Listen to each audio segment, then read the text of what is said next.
예, 오늘은 예레미야 애가를 마무리를 짓도록 그렇게 하겠습니다. 성경에서 가장 애통한 또 슬픈 내용이 들어있는 것이겠죠. 예, 그래서 만국의 서러움일 뿐만 아니라 하나님의 임재를 떠나서 하나님으로부터 멀어져서 하나님으로부터 이 징계를 받고 있는 자신들의 그 처참한 모습 속에서 고통스러워하다가 이제 드디어 하나님 앞에 나아가서 자기 마음 속에 있는 것들을 다 쏟아놓는 그런 기도의 내용들을 오늘 잘 담고 있습니다. 특히 오늘 보니까 그 대상을 자기 개인의 기도라기보다는 저희라고 하는 걸 보면은 자신과 백성을 하나가 되게 해서 일치하게 한 다음에 기도하는 내용을 우리가 확인해 볼 수가 있는데요. 자, 그러면 한번 읽어보도록 그렇게 하겠습니다. 본문을 보면 정말 구구절절히 마음에 있는 모든 것들을 쏟아놓는 내용인 것을 우리가 확인해 볼 수가 있는데요. 오 주여, 저희 위에 임한 것을 기억하소서. 하나님께 기억해달라고 요청했고요. 저희의 치욕을 숙고하시고 깊이 생각 좀 해달라. 우리가 당한 치욕이 있다. 그 다음에 또 보소서. 저희의 유산은 타국인들에게, 저희의 집들은 외지인들에게 돌아갔나이다. 집도 다 뺏겼고요. 저희는 고아들이요 아버지 없는 자들이니 저희의 어머니들은 과부들과 같나이다. 다 부모님들도 돌아가시고 저희가 돈을 내고 저희의 물을 마셨나이다. 자기네 건데 다른 나라가 취했으니까 우리나라도 마찬가지죠. 일제시대에 일본 사람들이 들어와서 우리나라를 강제로 점령했기 때문에 일본 사람들한테 가서 여러 가지 비용을 지불하고 뭔가를 해야 되는 그런 처지가 됐습니다. 저희의 목자가 저희에게 팔리나이다. 다 우리 건데 우리가 돈 주고 사야 되는 처지가 됐. 저희의 목이 바퀴 아래 있나이다. 저희는 수고하나 휴식이 없나이다. 참 하나님 앞에서 하소연 중에 하소연이죠. 저희가 빵으로 배부르려고 이집트인들과 아시리아인들에게 손을 내밀었나이다.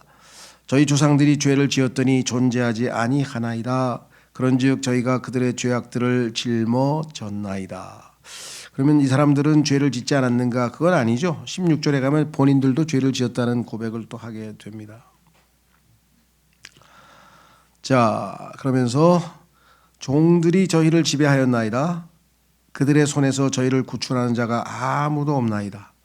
저희가 광야의 칼로 인한 저희 생명의 위기를 감수하고 저희의 빵을 얻었나이다. 빵 하나 얻기가 이렇게 한 끼 해결하기가 이렇게 어렵죠. 저희의 피부는 공포스러운 기근으로 인하여 화덕처럼 검었나이다. 그들이 시온에서 여자들을, 유다의 도시들에서 수처녀들을 강간하였나이다. 통치자들은 그들의 손으로 매달렸나이다. 장로들의 얼굴은 존경받지 못하였나이다. 전쟁통에 일어난 일들, 정말 수치스러운 일들, 그 다음에 소위 말하면 그들을 영적 지도자들의 참 뻔뻔스러운 모습들, 존경할 수 없는 그런 모습들. 그들이 청년들을 데려다가 맷돌을 돌리게 하였고 아이들은 목재 아래에서 쓰러졌나이다. 장로들은 성문에서 모습을 감추었고 청년들은 그들의 음악을 중단하였나이다. 이런 상황에서 무슨 즐거움이라는 게 있을 수가 있겠습니까? 저희의 머리에서 저희 마음의 즐거움이 그쳤나이다. 저희의 춤은 애곡으로 변하였나이다. 저희의 머리에서 왕관이 떨어졌나이다. 저희가 죄를 지었나니 저희에게 화가 있겠나이다. 이로 인하여 저희 마음이 기진하였나이다. 이러한 것들로 인하여 저희의 눈이 흐릿하나이다. 황량해진 시온산으로 인하여 여우들이 그 위를 거니나이다. 아주 많은 사람들로 북적거렸던 그 화려한 도시가 지금은 짐승들이나 지나다니는 꼴이 되었다. 자, 여기서 이제 하나님께 기도합니다. 오 주여, 당신께서는 영원토록 존속하소서. 당신의 보좌는 대대로 이어지나이다. 우리가 이렇게 비참한 처지에 놓였지만 하나님은 여전히 온 우주의 통치자이시고 여전히 모든 것을 주관하시는 분이십니다. 어찌하여 당신께서 저희를 영원토록 잊으시오며 저희를 이처럼 오랜 시간 동안 저버리시나이까? 고통 가운데 기다리는 것만큼 시간이 안 가는 건 없죠, 그렇죠? 정말 즐거운 일이 있을 때는 시간이 휙휙 지나가는데 고통스러울 때는 왜 이렇게 1분이 안 지나가는지 그 고통스러운 모습을 이야기를 했습니다. 자, 오 주여 당신께서는 저희에게 돌이키소서. 그리하면 저희가 돌이켜지리이다. 저희의 날들을 옛날같이 새롭게 하소서. 그러나 당신께서는 저희를 철저히 거절하셨나이다. 당신께서 저희를 대적하여 몹시 진노하시나이다. 정말 애처롭기 그지없는 내용들을 있는 그대로 하나님 앞에 구하면서 주님께 도움을 마지막으로 요청하는 내용으로 되어 있습니다. 좀 정리를 해보시면요, 이 내용 자체는 하나님께서 죄를 짓고 하나님을 거역했을 때 어떻게 하시겠다는 내용을 지난번에도 말씀드렸습니다마는 신명기 28장에서 하나님께서 조건부로 주의 말씀을 잘 따르면 이렇게 복을 주고 주의 말씀을 거역하면 이렇게 벌을 주리라 하고 이미 했던 내용들이 여기 그대로 실천되어 있어요. 엄위한 말씀들이죠. 다음에 또 레위기에서 26장에서도 마찬가지. 하나님께서는 이미 두 번에 걸쳐서 순종과 불순종에 대한 그 대가가 어떤 것인지에 대해서 자세히 말씀을 했다고 했죠. 그렇죠? 네. 그 중에서도 그 레위기 26장에 보면은 68절이라고 하는 긴 절에 걸쳐서 하나님께서 축복과 저주를 반복하시는데 축복에 대해서는 짧게 얘기하셨지만 저주에 대해서는 굉장히 디테일하게 자세하게 말씀을 했는데 그도 그럴 것이 하나님께서는 이들이 순종하기보다는 불순종해서 하나님 앞에 징계의 대상이 될 것을 미리 알고 계셨기 때문에 어떠한 징계가 구체적으로 내려질 것인지를 자세하게 말씀했는데 아마 하나님 말씀을 조금이라도 상기하고 있는 사람이라면 어떻게 그렇게 하나님이 하신 말씀이 있는 그대로 1.1획도 땅에 떨어지지 아니하고 그대로 이루어졌을까, 그것을 생각하면서 아마 하나님 앞에 두렵고 떨리지 않았을까 이렇게 생각이 됩니다. 자, 그래서 첫 번째 우리가 난관에 처했을 때, 위기에 처했을 때 해야 될 일 중에 하나는 기억하세요. 4장에서는 기도가 없었습니다. 그러나 5장에 와서 백성은 교재를 보시면 이렇게 썼죠. 백성은 하나님께 기도하기 시작합니다. 그리고 자신들의 뉘우침을 고백합니다.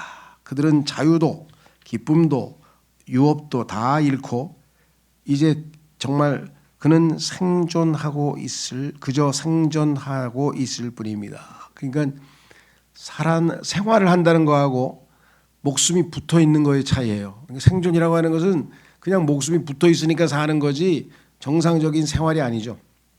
연명해 나가는 거죠. 정말 처참한 상황입니다. 이 모두가 그들의 조상들의 죄들 때문입니다. 아까 우리 7절에 나와 있었죠. 저희 조상들이 죄를 지었더니 존재하지 아니하나이다. 다 사라져 버렸어요. 그런즉 저희가 그들의 죄악들을 짊어졌나이다. 그럼에도 불구하고 하나님께서는 여러분의 필요들을 아시며 여러분을 잊지 않으십니다. 그렇다고 해서 하나님께서 완전히 잊어버리시고 다 포기해버리셨나? 그렇진 않습니다. 자, 이사야서 49장을 한번 가서 확인을 해보겠습니다. 하나님은 어떠한 분이신가? 백성의 고통 속에서 하나님은 어떠한 태도를 취하시는가? 이사야서 49장 14절에서 18절까지 보시면 이렇게 써 있습니다.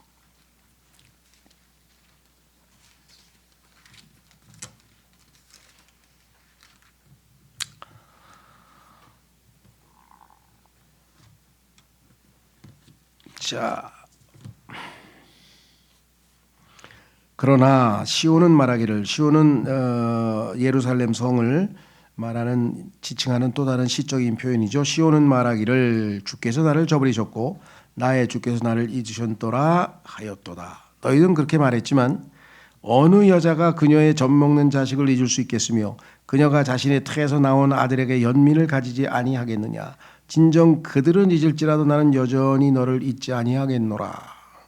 하나님께서 정말 비유를 너무 쉽고 또 우리에게 쏙 들어오게 말씀하셨죠. 여인이 자식에 대한 그 애착이 그럴할진데 그것보다 더 내가 너희에게 관심이 있고 애착이 있어서 잊지 않겠다. 보라, 내가 너를 나의 손바닥들 위에 새겼도다. 너의 성벽들은 지속적으로 내 앞에 있도다. 너의 자녀들은 서두를 것이요 너를 멸망시킨 자들과 너를 황폐하게 하였던 자들이 너에게서 물러가리라. 너의 두 눈을 들어 주위를 보라. 이들 모두가 스스로 함께 모여서 너에게로 오는도다. 주가 맹세하노니 내가 살아있음을 두고 맹세하노니 반드시 너는 장식을 달듯이 그들 모두를 너에게 달 것이요 신부를 두르듯이 그들을 너에게 두르리라. 그래서 결국은 하나님께서 이들을 회복시키신다는 약속을 해놓고 계신 것을 우리가 확인해 봅니다. 뿐만 아닙니다. 하나님께서 더 이상 자신들을 도와주고 계시지 않은 것 같지만 하나님께서는 여전히 자신의 섭리적인 계획에 따라서 모든 것을 주관하고 계신다. 여전히 다스리고 계신다. 그래서 뭐라고 우리가 설명했냐면은 여전히 다스리고 계십니다. 두 번째죠. 두 번째 우리가 좀 봐야 할 사항은 첫 번째는 하나님이 어떠하신 분인지 잘 기억하십시오. 두 번째는 여전히 다스리고 계십니다. 이들은 왕관도 잃고 말았습니다. 그러나 하나님은 여전히 보좌에서 다스리고 계십니다. 왕국도 다 빼앗겨서 왕도 다 가서 죽었죠. 살해당하고. 그러나 하나님께서 여전히 다스리고 계신다라고 말씀을 하셨어요. 그래서 19절에서 그래도 그렇게 신앙 고백을 했나요? 오 주여 당신께서는 영원토록 존속하소서. 당신의 보좌는 대대로 이어지나이다. 유다의 패배가 바벨론 신들의 승리를 의미하는 것은 아닙니다. 사람들은 전쟁할 때 지면 자신의 신이 상대방의 신보다 더 약해서 진 것처럼 당시에 그렇게 생각들을 했었죠. 그래서 왜냐하면 다 신의 이름으로 전쟁에 나가고 신의 도움을 받아서 전쟁을 한다고 생각을 했기 때문에 그렇게 생각을 했었는데, 그러면 하나님의 백성 여호와의 백성이 졌으니까 그러면은 바벨론의 신들에게 그 우상들에게 하나님께서 패배당하신 거냐? 그건 아니라는 거죠. 아무리 절망감을 느끼더라도 아무리 현실이 힘들더라도 하나님께서 이 우주에서 여전히 다스리고 계시며, 그러니까 절대로 하나님께서 패배해서 나에게 이러한 일이 일어난 건 아닙니다. 다만 하나님의 허락하심은 우리가 인정해야 되겠죠. 신앙생활에서 어려운 것은 그거예요. 하나님의 직접적인 뜻과 하나님의 허락하시는 뜻 사이에서 우리가 갈등을 일으키고 있다는 거죠. 그렇죠? 하나님의 직접적인 뜻은 하나님께서 원하시는 거예요. 바라시는 거예요. 그런데 하나님께서 원치도 않고 바라지도 않는데 하나님께서 허락하실 수밖에 없는 것이 있어요. 그걸 하나님의 허락하시는 뜻이라 그래요. 그렇죠? 이 두 가지를 잘 구분하지 않으면 신앙생활에서 우리가 큰 낭패를 당하고 영적으로 잘못하면 실족할 수도 있죠.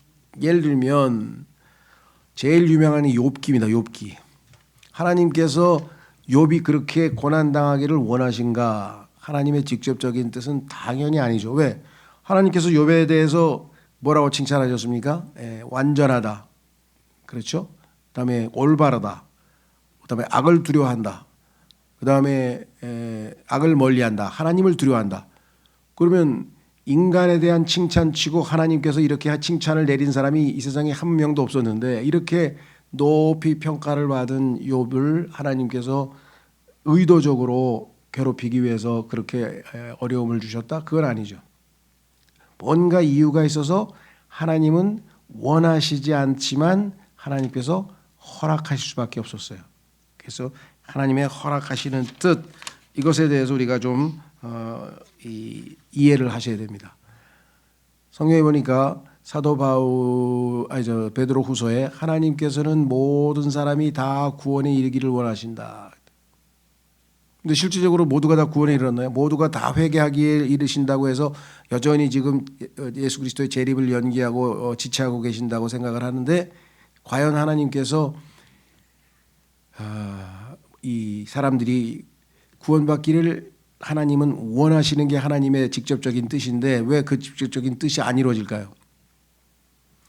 사랑이라고 하는 것은 주고받는 거거든요. 하나님께서 진리의 사랑을 제공했는데 받는 사람 쪽에서 손을 내밀지 않고 완악한 마음으로 거부하고 거절한다면 하나님의 뜻은 안 이루어지는 거죠. 그러니까 어떤 사람, 하나님은 전능한데 왜 그걸 못하냐? 하나님의 성품상 그걸 하실 수가 없는 거죠. 왜? 사랑은 하나님이 사랑을 주면 그 사랑을 받아들여야 사랑이 성립이 되는 거지, 사랑을 거부하고 있는 상황에서 강제로 사랑을 받게 할 수는 없는 거죠. 그 능력이 없으시다는 게 아니라 하나님께서 그렇게 하실 수 없다는 거죠. 성경에 나오잖아요. 하나님께서 왜 거짓말을 하실 수 없어요? 능력이 안 돼서? 아니죠. God cannot lie. 하나님은 거짓말하실 수 없다. 하나님의 성품이 거짓말하고는 상관이 없기 때문에 하실 수가 없는 거죠. 그것도 마찬가지. 그래서 우리는 하나님께서 원치는 않지만 하나님께서 허락하신 그 뜻도 우리가 잘 이해하고 받들지 아니하면 신앙생활에서 잘못하면 낭패를 볼 수가 있다. 그래서 당신을 버리지 않는다는 사실을 잊지 마십시오. 자, 히브리서에도 우리 신약 성경에도 여전히 하나님의 약속이 우리에게 주어져 있습니다. 그래서 우리가 어떤 자세로 살아야 되는가 확인해 보겠습니다. 히브리서 13장 5절. 히브리서 13장 5절.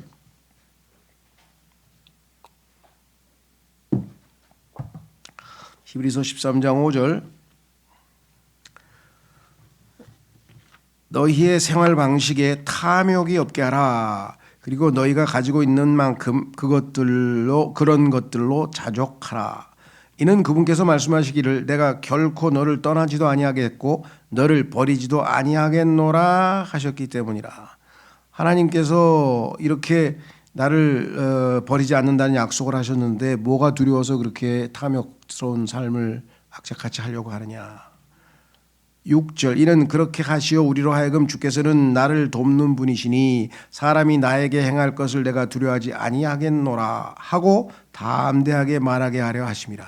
하나님께서 우리를 버리시지 않아서 우리 입에서 이런 고백이 나오고 이런 찬양을 듣기를 원하신다라고 성경에 분명하게 말씀을 하셨죠.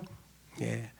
자, 그래서 세 번째, 그렇다면 우리의 마지막 위기에서 우리가 취해야 할 마지막 태도는 무엇인가? 그것은 새롭게 회복합시다. 그렇죠? 돌이키고 회복한다. 요한계시록도 마찬가지 한번 확인해 보겠습니다. 요한계시록에도 예수님께서 초대교회 7교회에게 쓰신 편지 가운데 첫 번째 교회인 에베소 교회에게 쓰신 편지 속에서 주님이 뭐라고 말씀하셨는가? 이렇게 말씀을 하셨어요. 요한계시록 2장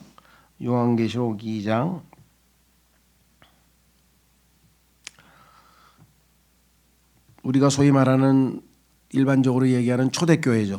처음에 새 교회들이 이제 사도 바울의 복음 전파로 인해서 많이 생겨났는데 그 초대 교회들의 한 교회인 에베소 교회에 대해서 하나님께서 이제 예수님께서 편지를 쓰셨는데 그 편지의 내용 중에 보면은 처음에는 그들에게 칭찬을 하셨죠. 예. 2절, 3절에서 칭찬을 하신 다음에 4절에서 이제 약간의 꾸중을 하시는데 이렇게 얘기하셨어요. 그럼에도 불구하고 내가 너를 반대하는 것이 다소 있나니 네가 너의 처음 사랑을 버린 까닭이라. 아직도 열심을 내고 참고 인내하고 수고하고 정말 신앙생활 겉보기에는 여전히 열심히 하는 것 같은데 문제는 그 속에 알맹이가 빠졌다 얘기야. 주님을 향한 사랑이 빠져버렸어요. 사랑이 식어버렸어요. 형식적인 신앙생활은 그대로 남아있어요. 일어나서 기도하고 성경 읽고 전도도 하고 어려운 사람 돕기도 하고 뭐 여러 가지 보면은 그저 신앙생활이 유지되는 것 같은데 거기에 뭔가 알맹이가 빠져 있더라. 마음이 담겨 있지 않더라는 거죠. 그래서 주님께서 다소 그것을 지적하고 다소 내가 꾸중하겠다. 그래서 뭐라고 했느냐 5절 그러므로 내가 어디에서부터 떨어졌는지 기억하고 잘 기억해봐라. 네가 언제부터 형식적인 신앙생활을 했는가? 네가 언제부터 마음이 담기지 않은 찬송, 마음이 담기지 않은 기도, 마음이 빠져버린 그러니까 하나님 앞에 나오는데 하나님께서는 내 아들아 내게 내 마음을 다오 그러는데 마음이 담기지 않은 그렇죠? 예. 뭐 인간관계에서도 그렇죠. 뭐 말을 들었는데 뭐 저게 진짜 마음을 담아서 하는 소리야? 아니면 그냥 형식적으로 하는 소리야? 그럴 수가 있겠죠. 자, 뭐라고 했느냐? 회개하여 처음 행위들을 하라. 그러니까 기억하고 회개하고 그 다음에는 처음 행위를 하라. 이 세 가지를 요구하셨죠. 예, 그러면서 그렇지 않고 네가 회개하지 않으면 내가 너에게 속히 오겠고 너의 등잔대를 그의 위치에서 옮기겠노라. 결국은 하나님 앞에 쓰임받지 못하고 아주 이 처참한 몰골이 되어버린 이 에베소 교회들의 잔해가 지금도 뭡니까 소위 말하면 요즘에 뭐라 그러나요? 저 성지순례 비슷한 거 있잖아요. 뭐 그런 이 여행 같은데 가보면은 뭐 사도 바울의 계시록에 나오는 7교회 순례 뭐 이렇게 해서 이제 기독교 신자들이 그런데 이렇게 여행을 가면은 에베소 가봐야 뭐 지금 교회는 전혀 남아 있지 않죠. 그 예배당 터에 그 기둥 몇 조각이 남아 있는데 거기 가서 또 계시록을 막 읽으면서 또 예배 드립시다 그러면 또 목사님이 인도하시면 또 예배도 드려야죠. 예배도 드리고 우리는 이런 꼴이 안 되게 해주시옵소서. 그 막 이제 열심히 기도하고 정말 그 의미 있는 것 같아요. 아유, 야, 그래도 계시록에 등장하는 첫 번째 교회가 주님으로부터 칭찬도 받은 교회가 그 경고의 말씀을 무시해서 결국은 주님께서 등잔대를 옮겨버리셨구나. 교회는 어디로 사라져 버렸구나. 자, 그래서 새롭게 시작을 해야 되는데요. 이렇게 했었습니다. 하나님의 징계는 그분께서 여러분을 사랑하고 계시며 버리지 않으셨다는 증거입니다. 훗날 그분은 여러분을 용광로에서 꺼내시고 새로운 시작을 허락하실 겁니다. 기회 때가 오죠. 그분께서 여러분의 인생에서 주인이 되신다면 여러분은 더 나은 더 새로운 삶을 사시게 될 겁니다. 주님을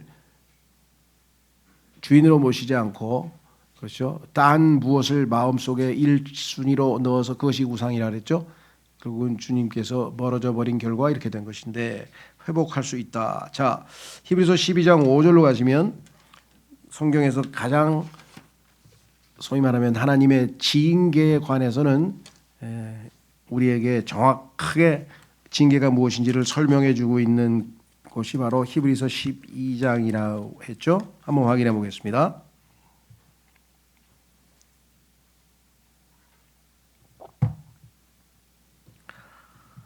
히브리서 12장은 아시다시피 이제 11장에서 믿음의 장인데요.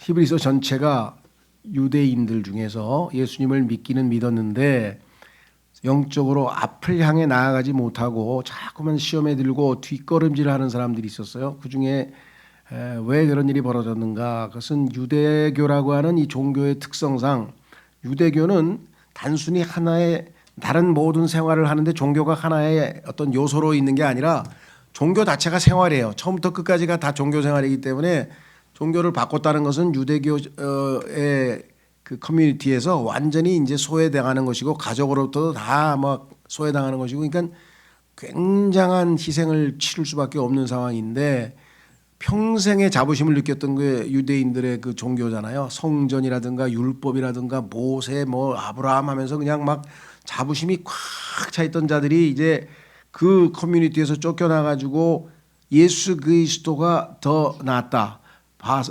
아론보다 예수님이 더 나은 제사장이다. 모세보다 예수님이 더 나은 예언자이다.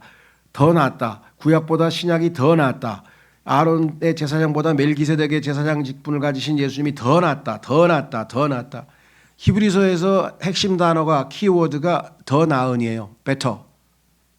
better. 그래서 옛 것보다 훨씬 더 좋은 것들로 주셨는데 여전히 옛 종교의 그 미련이 있어가지고 자꾸만 뒤를 돌아다 보면서 영적으로 성숙하지 못하고 갓난아이에서 머물러 있는 자들에게 강력하게 촉구하는 거잖아요. 앞을 향해 나아가라, 완전함을 향해 나아가라, 전진하라 이렇게 해서 지금 촉구하는 내용들이 들어있죠.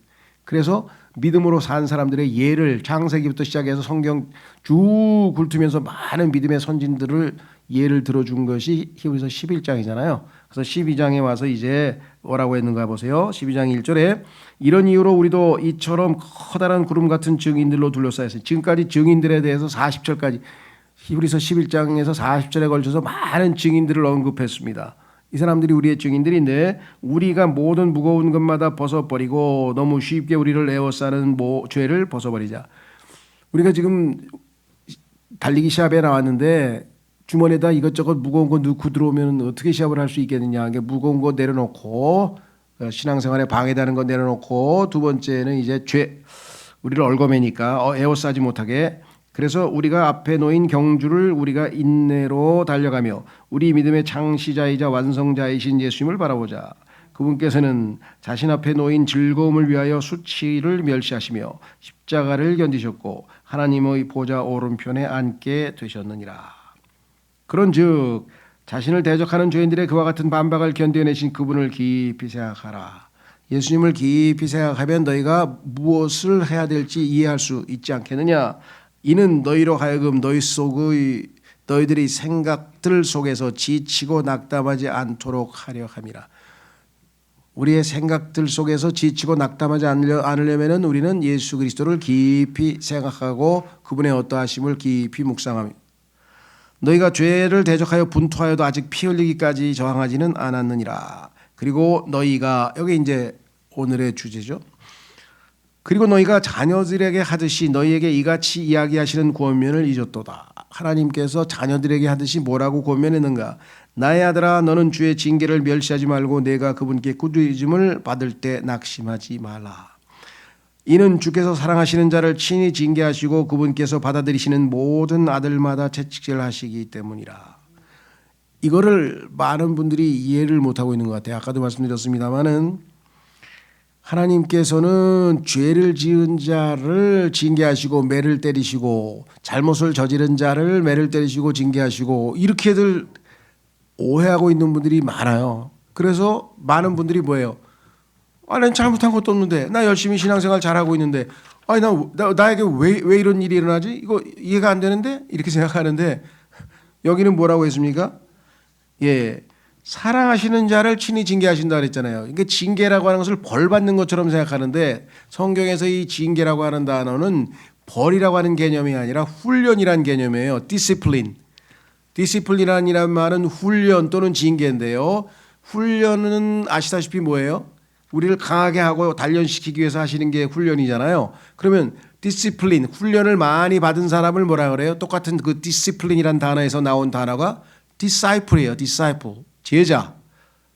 제자가 되기 위해서는, 평범한 그리스도인이 되기 위해서는 구원만 받으면 되지만 제자가 되기 위해서는 디시플린, 훈련을 많이 받아서, 그렇죠? 예. 근데 훈련 받다가 어떻게 됩니까? 예. 훈련 받다가 목표치에 못 다다르면 어떻게 됐습니까? 예. 엎드려 펴쳐하고, 그러니까 뭐 푸시업을 하든지 뭐든지, 그걸 징계라 그래요. 그러니까 훈련과 징계는 동전의 앞뒷면이에요. 훈련의 성과가 없으면 징계를 통해서 훈련의 성과를 높일 수밖에 없는 거죠. 그래서 푸시업 한 10번 하고 나서 다시 한번 해보면 잘하잖아요. 그러니까 하나님께서 우리를 그와 같은 징계를 통하는데 대상은 누구냐? 사랑하시기 때문에 한다 그랬잖아요. 만약 하나님이 사랑하시지 않으면 죄 지는 이스라엘 백성들에게 그래 너희들 네 맘대로 해라 그러고 그냥 바벨론에게 멸망당하면 끝일 텐데 그러지 않으셨잖아요. 그죠? 잊지 않으시겠다고 말씀하시죠. 그분께서 받아들이시는 모든 아들마다 채찍질하시기 때문이라.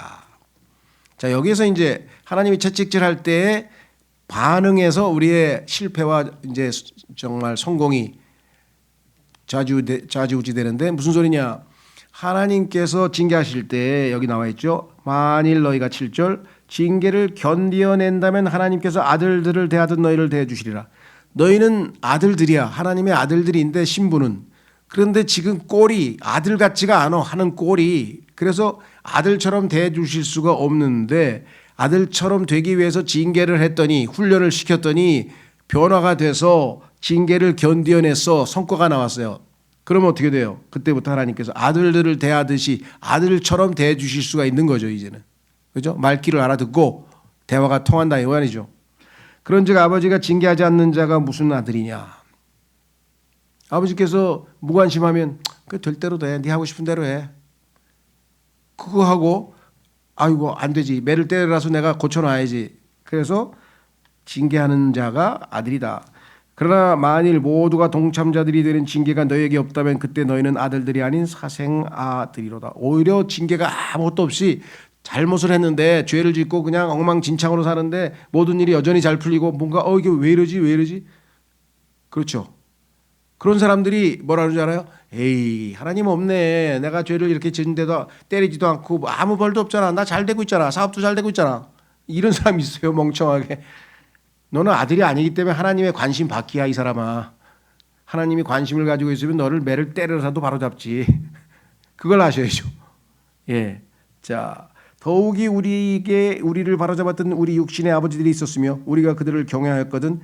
아버지께서 야단을 치시면 잘못했습니다, 잘하겠습니다, 이렇게 우리가 아버지를 공경했다면 영들의 아버지께는 우리가 더욱 복종하여 살아야 하지 않겠느냐. 육적인 아버지보다는 한 단계 더 높으신 영들의 아버지잖아요. 이는 그들이, 육신의 아버지들이 진실로 그들 자신들이 기뻐하는데도 우리를 며칠 동안 징계하였으나 아버지들은요, 우리의 유익을 위하기보다는 자기가 기분이 나쁘고 말을 안 들으니까 화가 나가지고 성질이 나서 우리를 때릴 수도 있잖아요. 근데 하나님 그런 분은 아니죠. 하나님께서는 우리의 유익을 위하여 징계하셨기 때문이라. 항상 매를 때렸다면 그것이 우리에게 유익이 되도록 하기 위해서 하나님은 매를 때리시는데, 그러니까 얼마나 감사해요. 나에게 유익이라는 게 굿이잖아요. 굿, 좋은 일이 일어나는 거예요. 우리로 하여금 그분의 거룩함의 동참자들이 되게 하려 하십니다. 징계 없이 거룩하게 된 그리스도인은 없습니다. 그렇죠? 그래서 죄가 우리를 고통이 우리를 죄에서 그치게 하였다라는 말씀이 바로 그것이죠. 11절, 지금 당장은 어떤 징계도 즐거워 보이지 않고 오히려 비통해 보이지만 얼마나 70년 동안 이스라엘 백성들이 괴로웠겠습니까? 그럼에도 불구하고 그것은 이후에 징계로 훈련된 자들에게 화평한 의의 열매를 맺느니라. 궁극적으로 목적이 뭐냐? 열매를 맺는 거예요. 그 열매를 통해서 하나님께서 기뻐하시고 영광을 받으시는 거죠. 자, 그래서 12절에 우리의 실천은 뭐냐? 어떻게 해야 되느냐? 그러면 이렇게 축 처져 있지 말고, 그러므로 아래로 처진 손과 나약한 무릎을 일으켜 세우라. 그리고 너희 발을 위하여 행로들을 곧게 하라. 이는 절뚝거리는 발이 길 밖으로 향하게 하지 않고 오히려 그것이 고침을 받게 하려 함이라. 그래서 담대하게 일어나서 새롭게 시작하라. 새로운 출발을 하라. 아까 주님께서도 에베소 교회에게 새 출발할 수 있는 기회를 주셨잖아요. 기억하고, 그렇죠. 그다음에 뭐라 그랬어요? 기억한 다음에 뭐라 그랬나요?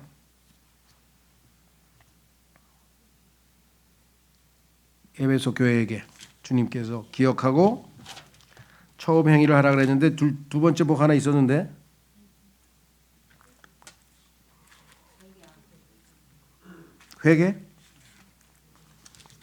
회개한 거 맞나요? 그렇죠, 맞네요. 기억하고 회개하고 그 다음에 처음 행위들을 하라. 그렇죠. 그래서 이 기억한다고 하는 영어 단어가 remember잖아요. remember. 그 다음에 회개는 repent잖아요. 또 repent. 그 다음에 그래도 회개 안 하고 버팅기면 remove, 제거해버리겠다. 딴 데로 옮겨버리겠다. 그래서 똑같은 이 re라고 하는 단어를 써서 이렇게 안 잊어버리게끔, 얼마나 또 배려하셔요. 너희들 안 잊어버리게끔 remember, repent, or, 그런데 그렇게 안 하면 remove, 제거해 줄게. 이렇게 하나님 말씀하시죠. 제가 머릿속에 영어만 집어넣었더니 한국말이 생각이 안 나네 갑자기. 죄송해요. 그래서 하나님은 이렇게 참 그 어휘 자체도 이렇게 배려하셨어요.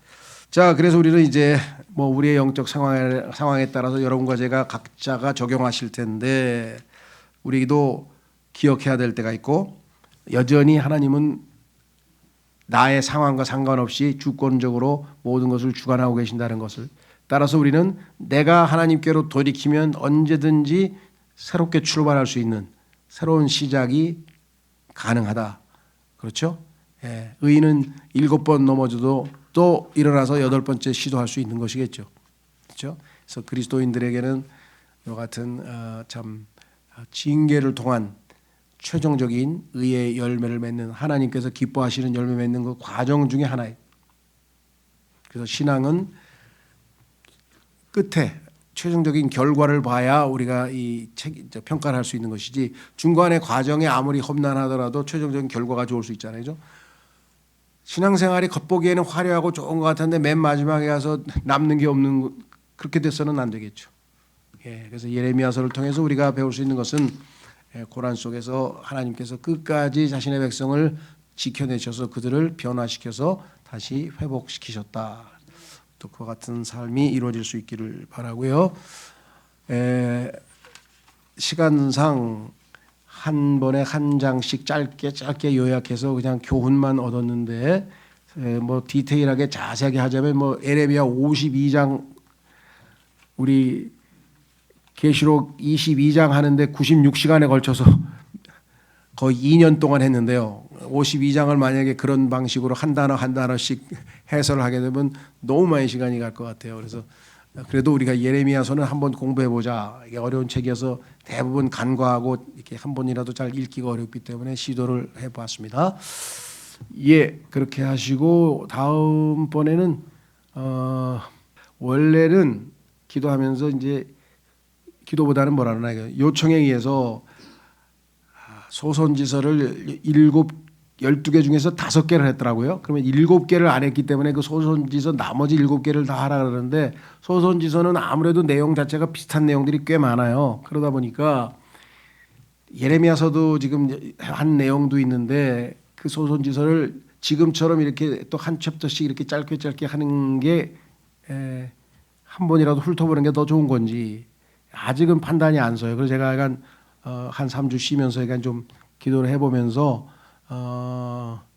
그 11월 26일인가요? 7일 날 하여간 다음번에 제가 수요 기도회 할 때는 어떤 걸로 할지는 중간에 좀 알려드리도록 그렇게 하겠습니다. 예, 이 시간 오늘 주신 말씀 통해서 주님 신실하시게 자신의 백성들을 다시 회복시키셔서 하나님께서 훈련의 성과를 얻으신 것처럼 저희도 훈련과 징계를 통해서 주님께서 주시는 어떠한 상황에서도 새 출발할 수 있는 그런 믿음을 담대하게 가질 수 있도록 도와주십시오. 다 같이 기도하겠습니다.